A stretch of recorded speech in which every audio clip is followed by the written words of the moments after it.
Hello, Sana. How are you? I'm fine, thank you. How are you? Yeah, not bad, not bad. How are you, Ayadan? And I'm okay. Are we all ready? Is everybody Yeah, ready and happy? yes, Okay. Yeah, I would say so. Okay. The Hamas-led attack of October 7th, 2023, sparked a war that rages to this day.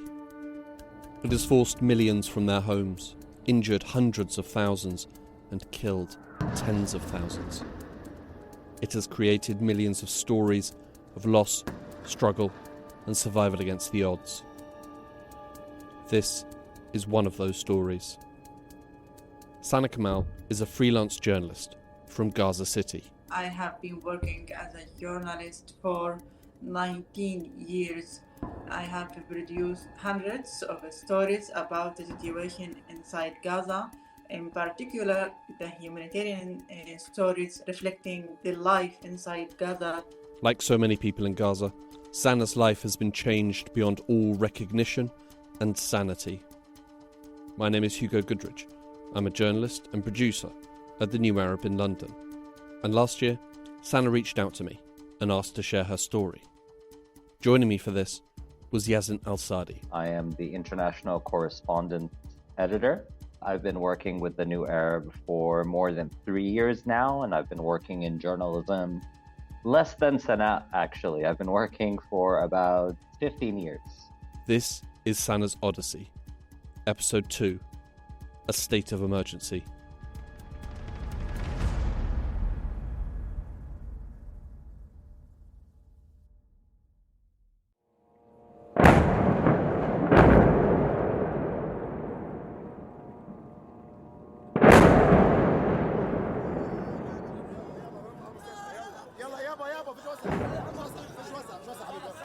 Israel's war arrived in the Gaza Strip on October 7th and to Sanaa's apartment in the Tal al-Hawa neighbourhood of Gaza City on October 10th. Sanaa knew it was time to prepare.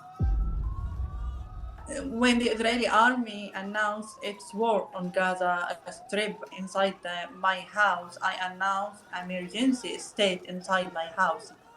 The first thing that I did, that I went to the market and to the supermarket around markets around my house, and I bought food and goods enough for us, maybe for at least 3 months. Because as you know, we already have experienced many wars.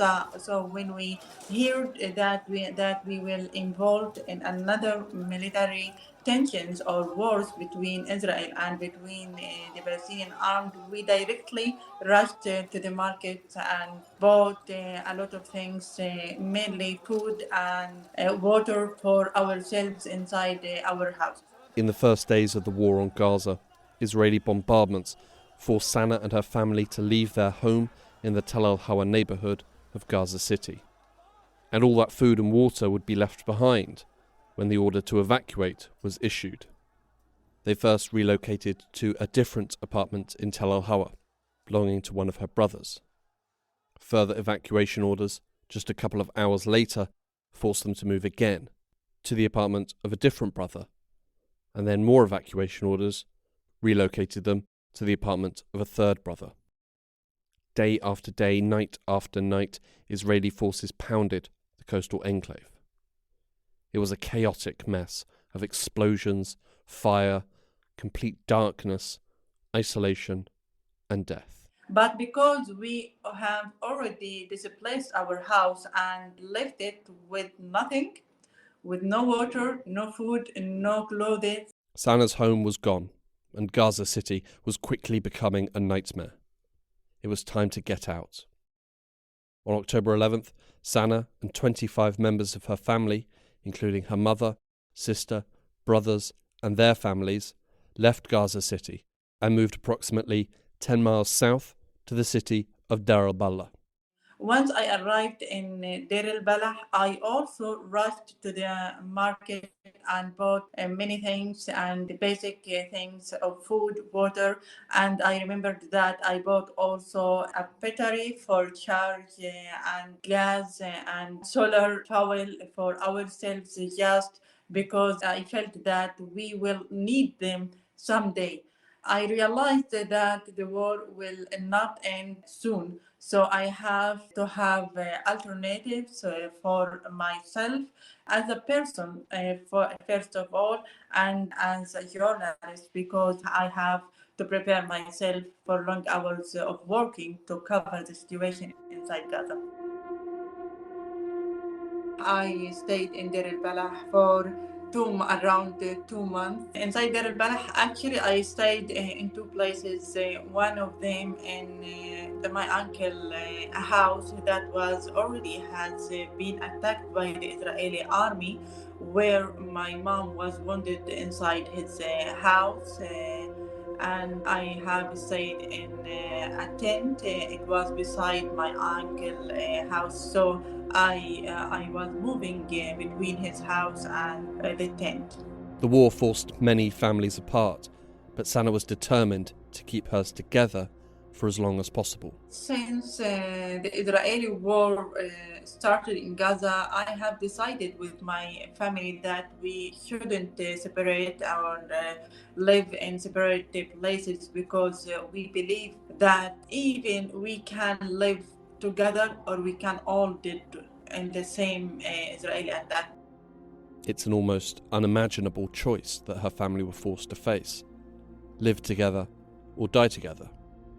At the same time, they would constantly try to predict the unpredictable. Where would be the next strike? Any place that I will displace to it, it doesn't mean that it will be safe place.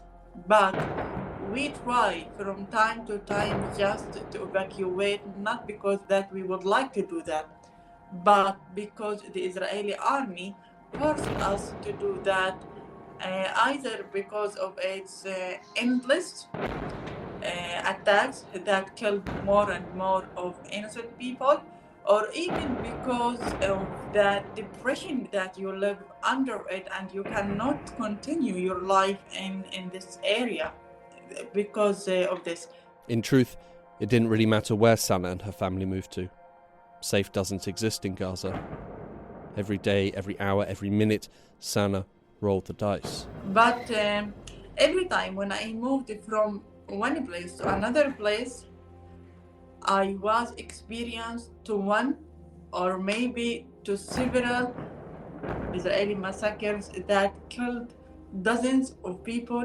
Just you can look at them without even can take any action to help them. Just you can. Just I was shocked and look at them, and to be honest, I felt every time that my tears have been frozen. I can't even cry over any action in that I witnessed them and I saw them. The first time that Sanaa and her family were forcibly evacuated, it was as a result of an order that came from the Israeli army. When the Israeli army ordered us to evacuate our houses in Gaza, the Israeli army the first way by calling the owner of the buildings, but for us they call the International Red Crescent and asked them to come to our buildings and our area to evacuate all the people in Tal El Hawa. There is a point here worth highlighting. The orders from the Israeli army have an air of humanity about them. You should leave to a safe area because we're about to attack. In truth, that's a narrow reading of the warnings. A more accurate reading would be, in the next 15 to 30 minutes, but maybe sooner, maybe later, we're going to destroy your home. If you're still there when we hit, too bad. We won't wait. But later, when they asked us and ordered us to evacuate the buildings that we live inside, they called us directly, and sometimes they airdrop the leaflets to the people, and included the maps that asked the people to go to the so-called safe areas like Al Mawasi, like sheltering schools or any other areas. Al-Mawasi is a narrow area in Gaza that Israel demarcated as a safe zone. This did not make it immune from attack. During the war, Al-Mawasi has been struck numerous times, killing hundreds of people. Most of the time, the Israeli army hadn't asked the people to evacuate their houses. They only attacked their houses over their heads if they would like to kill or to assassinate the so-called wanted people that the Israeli army accused them that they are militants or belonging to the armed resistance inside Gaza. Sanaa and her family would spend 42 days in Dar al-Balah, moving between an apartment and a tent. Eventually, things became too difficult, and they were forced to make a tough decision. But because of the dire conditions that we lived inside Gaza, or even in our displacement journey in the coastal enclave, we have separated. And after we left Deir al-Balah for the first time, we have separated, as one of my brothers live in a tent inside Khan Yunis city, and the other in Rafah, while one of them stayed in Deir al-Balah. All of them stayed in tents. The only one who rented the apartment, he paid very expensive for the rental. He stayed in Al Nusayrat refugee camp in the central of Gaza Strip. Later on, they did try to reconvene. But when I returned to Deir al-Balah, we tried to gather once again, but we couldn't, because at that time we found that it's not good to stay in the same place, because we thought that maybe the army will commit any massacre for the area that we live. At least we can have some survivors from our family. Initially from her family apartment in Gaza City to a tent in Deir al-Balah, the ever-growing violence would then force Sanaa and her family further south.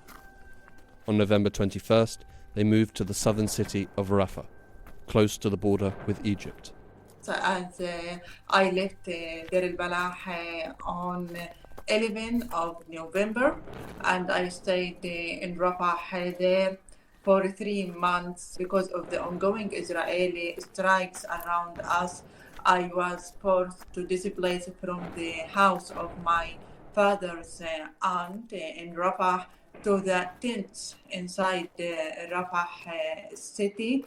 Life in a tent was predictably difficult. When I moved to live in a tent in the Mawasi, Rafah, in the southern part of Gaza, we lived about 25 members inside a tent of 48 square meters, only 48 square meters. Inside the tent, we had nothing, only some blankets and some, not furniture, but like something just to sleep on them. In addition, we didn't have any other things of the housing equipment for humans. We depend on our mobiles when we turn them as sometimes as radios, just to listen to the news broadcasts inside Gaza. Only this, but inside the tent we have nothing. Not only we, but all the Palestinians who live inside the tents, they really suffering from the dire situation to live inside such tents, that we cannot say that they are like houses. They only tents. At the start of the war, Israel cut off all food, water, and electricity to Gaza. Previously, Gaza had been suffering under a blockade. Now the coastal enclave was experiencing a complete siege. With this, Sanaa implemented a strategy for survival among her family. I decided to adopt one meal a day, because I realized that the Israeli army will close all the borders, as he did in the war of 2008. Since then, I have been adopting the only one meal until now, by the way. After 1 month only, all the food stocks have disappeared from the markets inside Gaza, which forced us to turning to use the canned food and the junk food. So even when you adopt one meal, and it should be that the only thing that you had now is junk food, I felt that we are struggling to stay alive. and I didn't know if we will survive either from the Israeli attacks or even from the pandemics and diseases that we have been affected by. I remembered that during 7 months of the war, I was laying in my bed maybe for 15 or 16 times because of the junk food. After 4 months of the war, I decided to give up all the food, the young and the other, and depends only on the milk and some kinds of vegetables that I found, and I had to buy them with high expenses inside Gaza. As food supplies in Gaza began to dwindle, the prices for what was available began to skyrocket. I remember that the first meal that we had of meat after maybe 6 months of the war, we had to buy the meat and poultry with $150 just to buy meat. And then we paid more than this because another meal of cow of beef actually we paid about $300 just to eat beef. And when we decide to eat fish from Gaza, despite the fishermen caught the fish from our sea, but we paid about $500. So now you're saying $300 for a kilo of beef? كيلو عم نحكي؟ قد ايه؟ يعني نص كيلو of beef or 2 kilos؟ قد ايه عم تقولي؟ For the chicken, there were five chicken.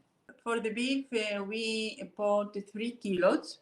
Bought it 7 kilos of fish. We had to pay $500. The 5 chickens, 3 kilos of beef, and 7 kilos of fish were for 3 separate meals, feeding 28 people. They were the only meals of meat or fish that Sanaa ate. Just for context, before the war, say 3 kilos of beef before the war, how much was that? Yeah, before the war, when we would like to eat poultry during the whole week, we need about $100 when you would like to eat every day poultry. And when you would like to eat beef, 1 kilo, it was by $15, 1 kilo of beef meat. And for the fish, each kilo was sold for $10 only. Survival had become a daily struggle. The bombardments were relentless, the food was running out, and eating the food that was available opened Sanaa up to the risk of illness. Additionally, Israel didn't only seal the physical borders of Gaza, they also sealed the digital borders. Phone signals in or out of Gaza were cut off. The coastal enclave was alone. Sanaa's editor, Yazan al-Sadi, recalled those times when the lines were cut. Just trying to be in communication with Sanaa throughout this whole period. As her editor and colleague, it was terrifying, at least for me. Just every time there was no communication, seeing that one check and wondering what's happening. That's the experience from outside. At that time as well, we tried multiple avenues to see how to help make sure Sanaa stays connected. So we tried things like eSIM. And eSIMs worked for a moment, but then the Israelis cut it off. Whether they pressured the companies or, they had their own blocks that they created. So it was a constant battle to make sure that Sanaa stays connected. And for me, it was important because it was a way to make sure that she has a lifeline to, outside of Gaza, to vent, to share information, just to, connect with someone. And it was important for me as, someone that was an editor for her to just be aware of where she is, if, very simply, if she's alive, because that is the reality of the situation. That's part of the terror of this experience. There's an intense sense of unknown in those sort of situations, and then when so many Oh terrible yes, things are happening, exactly. your mind fills Yes, those yes, and gaps with the oh, worst. of course, of course. And in that particular scenario, right? Like, I can see it. Ironically, I'm in Lebanon now. I'm in Beirut, and the Israelis are bombing Beirut. This interview was recorded towards the end of October 2024, at a time when Israel was ramping up its assault on the Lebanese capital. But I'm in a very safe area, right? But I can tell that people outside are terrified, are absolutely terrified for my own security and what's going on here. The thing is with Gaza, all of Gaza is a target. All of Gaza is tiny. All of Gaza is cut off. So the context she was at was much, much, much more terrifying and dangerous than I am. And I can tell you where I'm at, it's scary. It's very scary. You know, when the Israelis bomb the southern suburbs of Beirut, it's 10 kilometers from where I am. There's safety, but it's terrifying. In Gaza, they're bombing literally not 10 kilometers away. They're bombing like hundreds of meters away.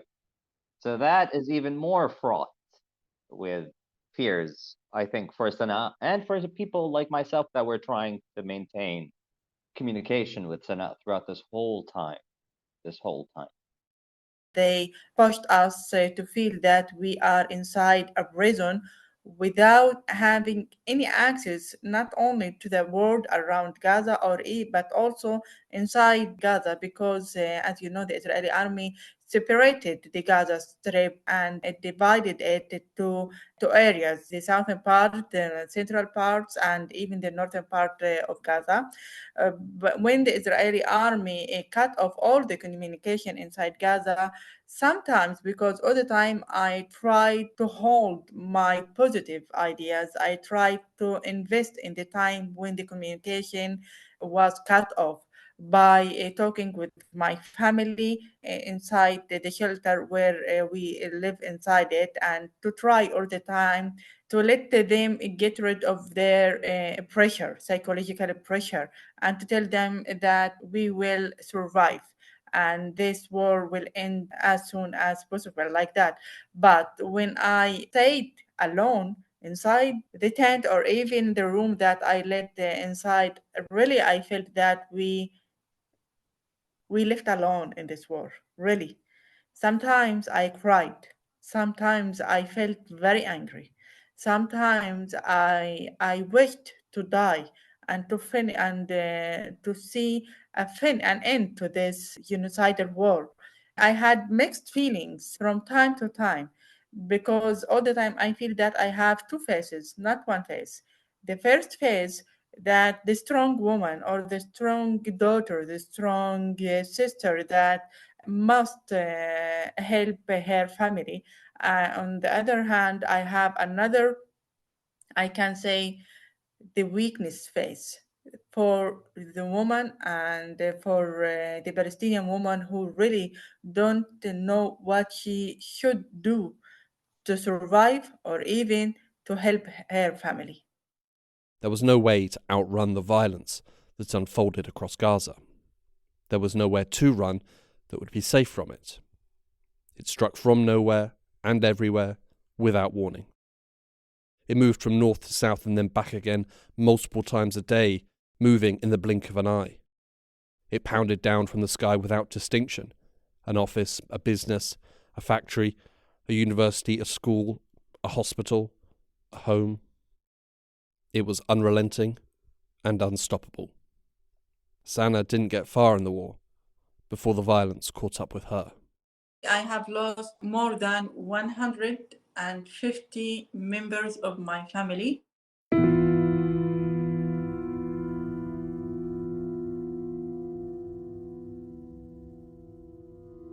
The first time I lost about 30 members from the same family. They were my cousins and they lived in the same area of mine in Dal El Hawa area. They were killed when the Israeli army attacked their house in Dal El Hawa. I remember that this family, they were all of its members were doctors, engineers, and nurses people. All of them, they were educated persons, and my family was very proud of them all the time, and they encouraged us to be like them. I remembered that when the Dr. Rami Saidam reached his house, the Israeli army waited for him until reached his house to attack the house over their heads to ensure that all the family has been killed by them. At that time, I felt so angry and I had a lot of questions. Why? Why they killed them? All of them are not involved in militants. I tried to cry, but I couldn't. I don't know why. I don't know why my tears are frozen until now, by the way. When I tried just to realize what was happening for this family, I was shocked with another family in the second day that the Israeli army killed another 30 people of my family. So we had 60 people have been killed only in 2 days. After that, after less than a week, they killed the third family of mine. The girl, she got the first level in the high school in Gaza Strip and in Palestine, in the whole of Palestine. The Israeli army killed her and her entire family. Day by day, I was shocked that the Israeli army killed more and more of my family. The unrelenting struggle in Gaza provided Sanaa and her family little time to do anything but survive, and provided no time to grieve for what and who had been lost. I was hit in the wall of non-grieving. I didn't have a time to grieve anyone. When I heard that someone of my family was killed, the only thing that I said, Allah yarhamu, and continue my life. Now in Gaza, all the people inside Gaza don't have a time to grieve anyone or to mourn anyone. The only thing that I did to grieve them by writing a story about the victims. This is the only way that I can mourn them and I can grieve them. In addition, when I lost my best friend, Jamal, really at that time, the only thing that I felt that I can do for him just to write a story about him. And I did. This war has already created another character of mine. All the time, I said that I'm strong, independent woman, but in this war, I hate this title for myself because when you really have to be strong and independent and woman and a journalist, so you have to pay a lot of responsibilities that you have never imagined to do that someday. Even in my nightmares, I hadn't imagined that I will witness such tragic during an Israeli war. The war had stripped Sanaa's family of their livelihoods, making Sanaa, as a journalist, the breadwinner of the family. When I feel sometimes that I have lost all my power and all my energy, I just try to remember my friends, my family, those people who really were very good people and they were adding a lot to our country and to our area inside Gaza. And all the time when I feel angry about the situation, just because I feel that I lost my long years that we have spent to build our area of Gaza, not just like distractions, buildings, but also that we build to our people. When you build the persons, you can build the buildings and the structures. But now I have lost everything. Not only the homes and buildings, but also the good persons. So it's very hard feelings that you have to carry it inside your heart or inside your soul. The war has created and spread enough sorrow and misery for 1,000 lifetimes. It has also raised intense, burning questions. Sometimes I asked myself, why in Gaza we have to pay the price of the Palestinian issue or even the Jerusalem, as well as we have other Palestinians in the West Bank, in Jerusalem, and we have an Islamic world that they also have the right to go to Jerusalem, and they must to defend to the Muslims inside Palestine and inside Jerusalem. And why only the Gazan people must pay the price of the wars, and they must pay the price from their blood, from their dreams, from their lives. In addition, they have to stay under the Israeli occupation, I think, forever. For whom and for what? All the time I ask myself about this. Why? Without having any answer. I remembered when we were in Rafah, when the Gaza has empty from the flour. I remember my brother Nidal. Actually, it was one of the most horrible times that we lived in Rafah.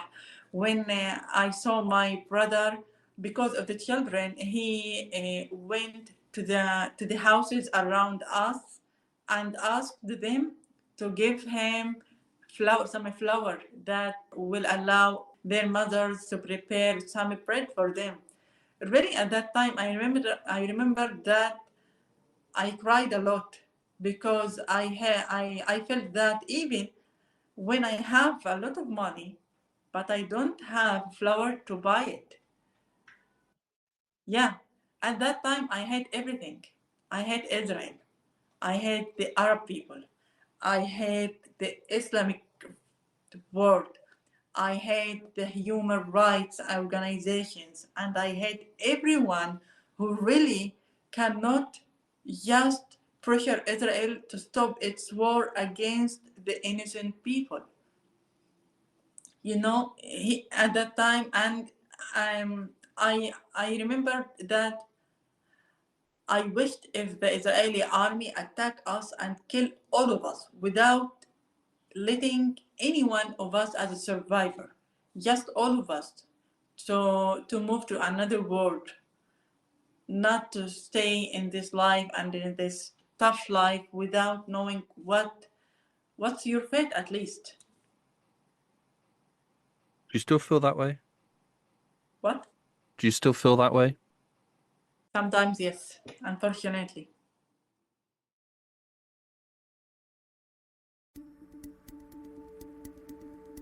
On the next episode of Sanaa's Odyssey, as Gaza burns, Sanaa works to continue her reporting on the chaos around her. When I hear or when I think about the high number of the Palestinian journalists who were killed by the Israeli army, and how the international and Arab deal or react with such high number, I believe, unfortunately, that we became numbers. This episode was written and produced by me, Hugo Goodridge. It featured Sanaa Kamal and Yazan Al-Sadi. You can follow all the latest developments in Gaza and across the Middle East by visiting the New Arabs website.